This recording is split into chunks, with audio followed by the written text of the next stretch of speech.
NOS4A22, Book 2, Trust No One. Chapter 8, Blind in Flesh, Overwhelmed in Spirit. Cammy and Stu in those long hours were running from this energy they felt, and saw it coming for them, as it was already there. It was far, and yet they could see it far away. Also, it was close, and it was surrounding them in a constricting manner that worked to choke them with uncomfortable darkness. The kind of darkness that brought such terror it could make a strong person suffocate by taking the breath from their chest with unmatched fear, slowly closing in on them. Poor Cammy and Stu never had a fucking chance.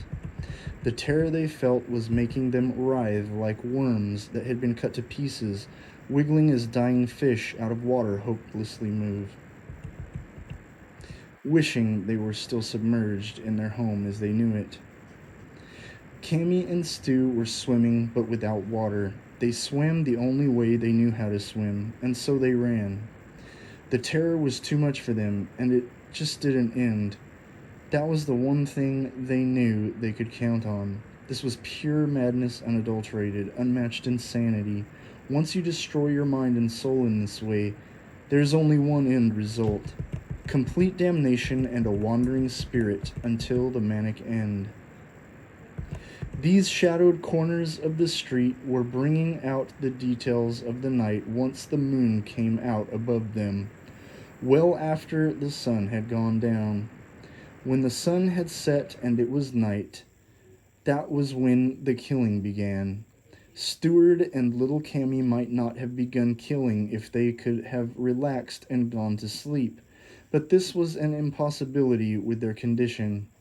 Such a tragedy to begin at such a young age for the two, and their whole lives such a waste just because they were born to damnation. The only God they knew was a hateful God. God showed himself to be a devil to them their whole pitiful existence. Cammy refused to hate God. She had some kind of hope her whole life for a happy ending. Stewart knew that he was doomed and couldn't ever see beyond his life's truth. The brain began to swell in their skulls and split the top of their craniums simultaneously, making their heads like a bag of popcorn. The pressure was immense. Somehow they did not die between their will to escape their fate of eternal burning and the chemicals coursing through them. A homeless man of the streets witnessed this and gasped as he saw Stu and Cammy's heads visibly swell to an unnatural proportion. Their heads inflated and deflated back to normal size in approximately 5 seconds, but that 5 seconds seemed to be in slow motion, not just for Stu and Cammy, but very much for the unnamed homeless man as well. "My God, what's wrong with you?" the beggar shouted at them as they stopped for a moment in front of his spot. "I'm not your God, you hideous beast!" Stu yelled uncontrolled as his voice cracked like a young boy. Cammy began to violently shake and scream from low volume to an extremely shrill shriek. The beggar threw his change-collecting coffee can at them, and it clanked on the blacktop after hitting and bouncing off of Stewart's lower part of his leg. Cammy and Stu just about jumped out of their skin as they heard the echo reverberate through the spiritual dark realm. To them, they saw the beggar man as a dark brown creature with red glowing eyes and a frightened expression that was extremely exaggerated to the point of unbelievable features. The mouth was wide and gaping, with the corners of the lips drawn down like a half crescent. The gums on the lower jaw appeared to be as big as soda cans for each jagged tooth. Each tooth looked like a broken stone protruding from the rottenness of the earth. Green mossy pus flowed in between the black gaps of the teeth and down to the dark purplish black gums. His skin appeared to them not as skin, but leather that had been worn away in areas of the body, particularly the arms, along with some terrible splitting and cracking like old furniture. "Get out of here! I don't want those kind of drugs around me no more," the homeless man yelled as he panicked. It was too late. Stewart was about to take his first life during day one of their last 3 days living in the flesh, just as the sun set. The sun went down along with their sanity. Poor Stewie didn't kill anyone for a while since he was with Cammy. He never confessed to killing anyone else other than his family, and yet confessed to killing his baby brother, of whom he did not actually kill. Perhaps he may never have killed anyone if his parents didn't brainwash this lie that soaked and infected his brain-damaged mind. Stewie approached the man like a feral cat or a curious child. He jumped on the man, bringing him down hard on the back of his head, and his brains came out of a vicious skull fracture. In Stewart's broken mind, he was defending Cammy and striking before the beast he saw attacked again, because the coffee can thrown at them appeared to be a flaming stone, similar to a comet falling through the atmosphere like a shooting star from the beast's brittle, long-armed, clawed fingers. Cammy grabbed Stu's hand, and in her overtaken vision, she was tying her spirit to his hand up his arm. What she saw was her spirit intertwining like a braid of condensed vapor through Stewart's ghost. They became rooted together by the arm like trees grown closely together. What this did was uproot their emotions together and break through the surface. Not just in the spiritual dark realm, but their skin began to rise in the waking world. Cammy made Stu run as fast as they could, but they kept tripping over their own feet and were falling down hard on the pavement every few seconds. In their reality, they were floating along, like they were flying or floating in a rush of smoke. Unfortunately for them, their skin was being torn open under their jeans and blood was soaking underneath. Eventually, their knees and parts of the sides of their legs began to wear through too thin, with holes being formed. The palms of their hands, elbows, and forearms were bloodied, and bone was about to break through. Their pain was not in the form of these wounds, but from the panic in their soul, which they shared. A woman with her children waiting at the bus stop on the corner of the intersection began yelling at them to stop because her children were upset from all the blood. "Stop it, you goddamn idiots! Can't you see you upset my kids? God damn it, stop!" the lady yelled. She shouldn't have done that. Cammy picked herself off the ground, still holding Stu's arm, and shot towards the woman and her 2 young children. The boy was about 5 and the girl was about 3 or 4 years old. She threw Stu into the children, and they all went flying into the grill of the bus. Stu hit his head against the glass, and some blood came out of his nose, shooting like a quick fountain spurt onto the front glass, making the old, overweight bus driver have an actual heart attack. He flew out of his driver's chair and rolled down the steps of the bus, hitting the automatic doors, and they opened, leaving him in the gutter next to Cammy. Cammy grabbed the woman's head by her hair and began slamming her skull against the bus driver's head in the gutter against the curb. The woman was wailing because her children had their faces grated off against the grill of the bus. They died instantly on impact with the bus as it slammed on the brakes. Lamb was relishing in these deaths as his plans came together. His mission was seeming to become fulfilled and transformed into reality. There were 7 passengers on this bus, and every one of them but 2 of them came rushing to the side door to exit in a hurry. But poor Stu and Cammy saw the same as the woman with her children. They were balls of black lines like animal fur with dozens of thin insect-like legs. Their faces were only visible when they spoke or made noises, and emerged from the gobs of tangled, messy hair like a face coming up out of water that had been topped with moss and sand over oil. The 5 people who ran for the bus's side door came pouring out like frantic prisoner escapees being shot at by the tower guards. Unfortunately for them, though, they did not appear to Stu and Cammy in this way. Sadly, they were like sheep led to the slaughter and never could have imagined to be overpowered by 2 seemingly weak and frail injured individuals such as Cammy and Stu.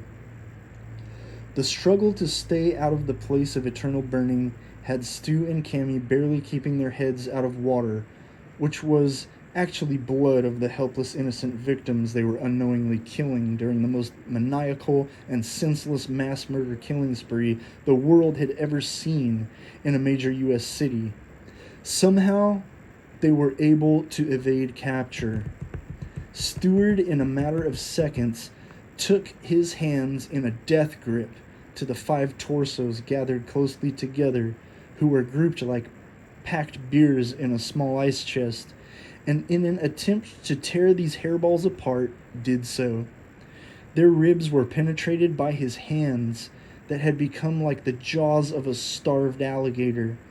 He twisted and threw these hysterical victims aside, first 2 of them, then another 2, until the 5th man was standing there in a frozen panic, shitting his pants. Cammy jumped in front of Stewart and ripped the man's throat out with flesh from the windpipe in her nails. The 2 women on the bus trembled and uncontrollably hollered as the 5 men had their guts spewed all over the place like confetti and silly string at a children's birthday party. If they could have stayed silent, those 2 women would have been survivors that first night. Instead, the screaming to Cammy's ears was like the sound of a demon haunting her. The feeling made Stu so uncomfortable that he ripped the doors off the side of the bus and jumped inside with Cammy following right behind him with her hand on his back. They each jumped on those women and began tearing at their faces until they were unrecognizable carved piles of meat on top of their necks. Their former sober minds would have never gone on the nonsensical paths they took through the city after that first night. Yes, the first night was on a single main street. After that night, once they had run from the first freak-out moment that caused the deaths of a dozen lives, they knew even in the other realm that they must go in an aversive way. This most unconventional approach that never would be normally taken by any human being in any daily occurrence proved to save their lives until the end of the dreadful 3 days. To Lamb, this was a sick game that, if he won, would expand his kingdom in hell.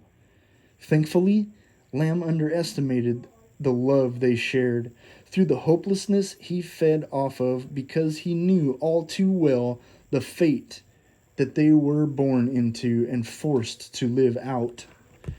The power of love, no matter how sick, no matter how doomed from the start their lives they were born into were, they had grasped the feeling that would save them from the second death and infinite torture, as they weren't about to let it go, even if they were unknowingly carrying out the most horrendous crimes on top of the ones they knowingly committed unto their demise.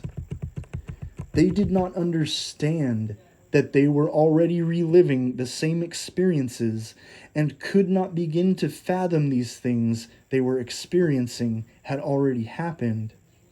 Their lives were being replayed out in their memories as they began to fade away with their dying, fading minds. Memories come back rushing forward to the forefront of the mind once the descent of death brings your spirit further from your body. This was achieved as a prolonging torture agonizing the dying brain.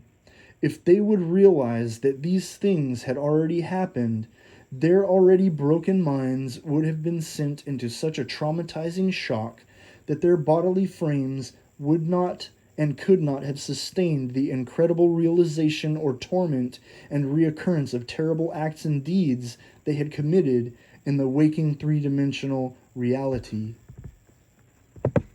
For their sake, at least this one thing, they were spared in their fate. But it is just another prolonged tragedy that was needless because none of these terrible things should have happened in the first place. Sometimes fate is never pleasant from the beginning until the bitter end. Their first day and night was short compared to the second day of their final descent to ultimate demise. That second day was their day of punishment, prolonged punishment. This day was 1,000 years in terms of suffering in hell. Oh, poor Cammy and Stu. They were senseless in the flesh because their senses were overridden by the sickening little creature that is Lamb. His kind is mistaken to be aliens, but there is some truth to this perception. His demonic children are aliens to society, but not exactly aliens to this earth. For the earth has always been theirs and their father's because of his father, the real Satan. Cammy and Stu's bodies slept in the three-dimensional realm on Earth for exactly 4 hours between a little after midnight and 4 in the morning. Their spirits were haunted in their dreams by what they had done that night, as Lamb showed them who they had actually killed. Lamb did this to ignite the flames of suffering and true torture to be with them for that second day. The second day of this 3-day descent is designated for final punishment through guilt of wrongdoing. This living nightmare would soon be over, although in these moments it most certainly didn't feel like it for Stu and Cammy. Cammy jolted and jittered in a sudden chill that startled Stuart and made him jump like a cat avoiding water. They hit their heads against a building wall. They had made it to the only place they could have possibly been hidden out of sheer luck, as they woke to find themselves in the homeless swap meet alley. This was a black market alley that even law enforcement avoided at all costs because it simply could not be contained with regulations. There were too many blind spots and areas of potential danger for even an entire SWAT team task force. The alley was too long and branched out in a crossing intersection of what they called the pit. The pit was a huge amphitheater-like crater that wasn't really a crater, but only a big slumping in of the old asphalt that dropped down into the decaying foundation of the old Industrial Revolution era tunnels under the city. As long as anyone could recall, this area had been there, a home to the homeless, vagabonds, and anyone who had lost all hope for any kind of decent life. This is where people went to survive by desperate measures. This place has a history that stretches itself through many timelines and life stories, none of which anyone cares to relive or recall. It's true that many stories can be traced to this unforgiving place, a place as unforgiving as it is unprejudiced. The pit doesn't care who you are. It eats you up and swallows everyone just the same as it does anyone else. No one wants to become a part of it until it is all they want because they know there is nothing else left for them once they reach this final conclusion. After Lamb had shown Cammy and Stu what they had done that previous night, he gave them a glimpse of the pit and the crossed alleys, only in their first waking moments. Things became as though they were looking through a chain link fence that was a really tripe pattern of underbelly flesh. As Cammy and Stu looked through the diamond shapes of this most foul meat in the spiritual realm, the shaped holes became smaller very slowly, like when you stare at a single star for too long and you wonder if it is moving or just glowing as it twinkles. It was, in fact, moving. They could see less and less of the three-dimensional world around them that everyone else in waking reality sees as normality. What they saw was the net of lamb closing in over and around them, blinding them from the outside world and trapping them within the dark realm of the netherworld. This outer dimension can never be calculated as a definable dimension within the grid of layers because it is not even between layers of the extra-dimensional planes of existence. They were on the outer edge taken away from the eyes of God. The Creator could hypothetically set eyes and view Stu and Cammy if he so chose, but this place is reserved for those who the eyes of God are turned away from, the dark place of soul punishment. This was the place of spirit deprivation.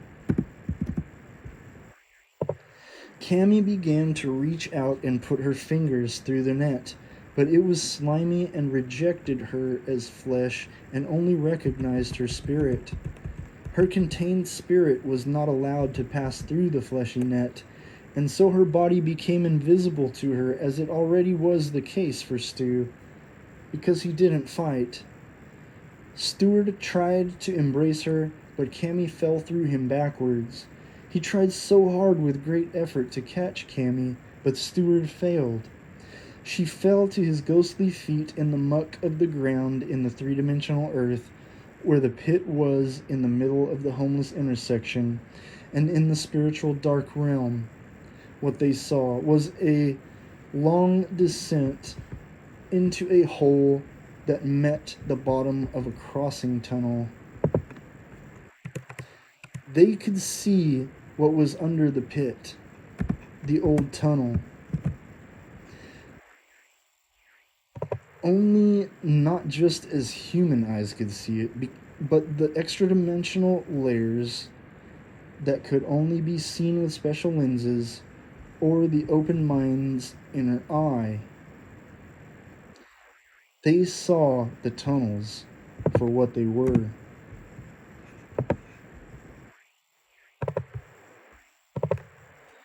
The opening where Cammy fell in at Stewart's feet went down 100 feet.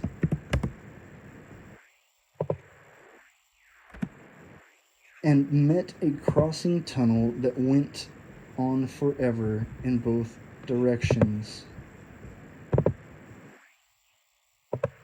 The walls weren't exactly walls because they were mostly transparent and only had outlines, like veins mixed with crackles of frozen electricity, as if someone had taken pictures of lightning trapped within storm clouds.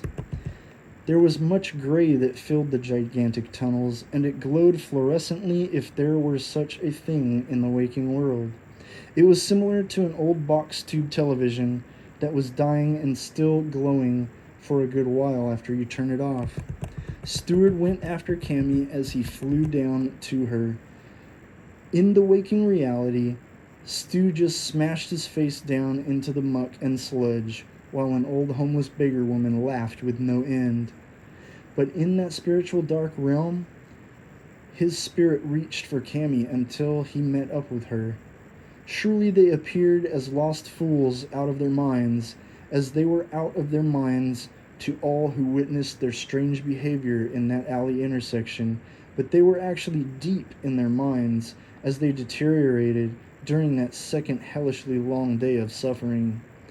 Now began their most manic, frantic, panic-induced killing in that terrible early morning. Woe to those already unfortunate souls who had crossed their path that day. Before the sun had risen, Cammy and Stu had already killed over 50 people. Standing in the center of the pit, Cammy and Stu were covered in blood. They were being led by a powerful force in the spiritual dark realm as they chased a gust of bright spirit energy that looked like a moving blue flame with white outline. It had within it what looked like faces of small children swarming and writhing in pain, yet smiling and laughing randomly within the expressions of agony. Every time Stu or Cammy would get close, they would reach out with their apparition form and frantically grasp, even thinking they were grabbing onto it, but it was like they were burning through it. In waking reality, they were not burning through anything. They were tearing through a crowd of innocent homeless beggars. Cammy and Stu were desperately trying to hold on to something or find anything there in the spiritual dark realm that might give them answers to get out of this uncomfortable feeling that would not leave them. They couldn't shake it, and that feeling got worse the more they tried. If they only would have known. This futile attempt in their panic was really exactly how they were playing into the Grand Orchestrator and his sickening agenda. The frantic panic was something they could no longer take, and out of frustration, they ripped through bodies of the homeless like ferocious, rabid wild animals. And that was exactly what Lamb had turned them into. Wild fucking animals. On the loose. With nowhere to run. Stewart clawed right into a man's face and threw him into another man so hard that the man got hit by the dead body, flew to the ground, and his face was partially grated off on the old gravelly blacktop.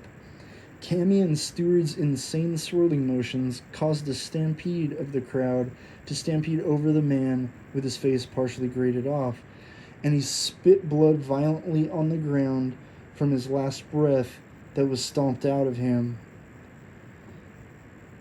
A young girl, no older than the age of 8, tripped over the dead body and fell, hitting her jaw and bit her lip deep, along with breaking her nose. She jumped up and began screaming. Cammy grabbed the young girl by the neck and proceeded to squeeze harder than she ever squeezed anything in her life, because in the dark spirit world where her mind was, she had a hold of the tail of the apparition they were chasing. Cammy broke the young girl's neck from shaking her while lifting her toes off the ground in such a brutal fashion. Cammy and Stu kept running around like they were caught in a whirlpool, and some people tried to intervene. The crowd assumed they were on drugs and had gone too far. This absolutely was no secret anymore. Cammy sank her nails into an old woman's face under her eye bags and separated the flesh as she dragged and pulled her stiff hands down in claw-style grip. The old lady was just running to her granddaughter she was taking care of because her daughter was a dead drug addict that died in a heroin overdose, along with the young girl's father, who died after purposely overdosing after the little girl's mother had died. None of these things would ever be known to Cammy and Stu. They weren't ever going to see what they had done in the waking world that day, so they would never get the chance to see their damage in the flesh while they were still in the flesh. They were only interacting in the dark spirit world that overshadowed the flesh world, the constrained world of the flesh that hid in its shadows the fantastic outer layers of endless planes of existence. This place, the pit, it was a place of many souls' departure from flesh bodies. Cammy and Stu could feel it as their spirit bodies passed through the hidden layers of extra dimensions there. They thought in their lost minds that they were underneath, and in a way they were, but their spirit souls actually were passing through their departed spirits they had killed that early morning. Not just that, but they were also passing through long dead souls that wandered there because this place, the pit, was all they had known in their daily routines when they had flesh bodies. This uncomfortable feeling became so intense that after the initial manic panic feeling wore off of Cammy and Stu in that dreadful dark spirit realm, they grew tired. Their souls were tired, and their spirits were drained. Not just drained of life. Their essence was dwindling down to nothing. Many people had died there in this woesome place. There was no coincidence that had brought them there. Cammy and Stu had been born to one day have their spirits die here. This was their fate from before the womb and predestined when they were twinkles in their parents' eyes.